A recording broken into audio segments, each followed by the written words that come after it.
Hello বন্ধুরা, আশা করি তোমরা সবাই খুব ভালো আছো। আজকে আমি তোমাদেরকে দেখাবো কলগেট দিয়ে কালো ঠোঁট হয়ে উঠবে গোলাপি রঙের। কিছুই না, কলগেটটাকে নিয়ে জাস্ট আমাদের ঠোঁটের চারিদিকে অ্যাপ্লাই করে নিতে হবে। তারপরেই কিন্তু আমরা পেয়ে যাব সুন্দর একটা গোলাপি ঠোঁট। তো দেখো, আমি এখানে কলগেটটা নিয়ে আমার ঠোঁটের চারিদিকে লাগাচ্ছি। এতে করে আমাদের কালো ঠোঁট হয়ে উঠবে সুন্দর গোলাপি রঙের। তো দেখো, এটাকে আমি ভালো মতো করে আমার ঠোঁটের চারিদিকে লাগিয়ে নেব এবং এটাকে শুকনো হওয়া পর্যন্ত অপেক্ষা করব।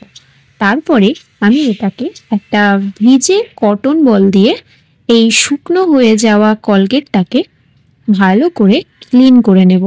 রেজাল্ট কিন্তু তোমরা সাথেই দেখতে পাবে। তো দেখো, আমি এবারে এই যে আমার ঠোঁটটাকে ভালো মতো ক্লিন করে নিচ্ছি ভেজা কটন বল দিয়ে।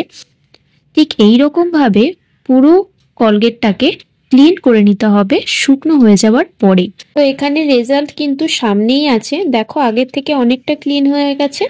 তো এবারে তোমাদের সাথে শেয়ার করব নেক্সট স্টেপ।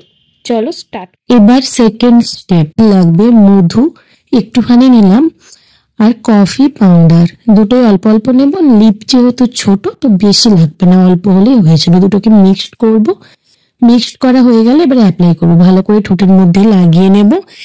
এই সামান্য উপকরণ দিয়ে তোমরা কিন্তু 5 মিনিটে নিজেদের কালো ঠোঁটকে গোলাপি করতে পারবে।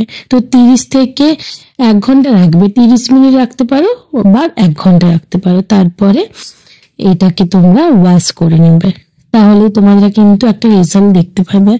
তো আমি কটন দিয়ে নর্মাল জল দিয়ে এটাকে রিমুভ করে নিচ্ছি, তাহলে কতটা উজ্জ্বল হয়েছে ঠোঁটটা দেখতে পাবে। তো কতটা সহজ এটা করা সেটা তো নিজেরাই দেখলে, তাহলে আর কি, ট্রাই করো। আমাকে অবশ্যই কমেন্টে রেজাল্ট জানিও।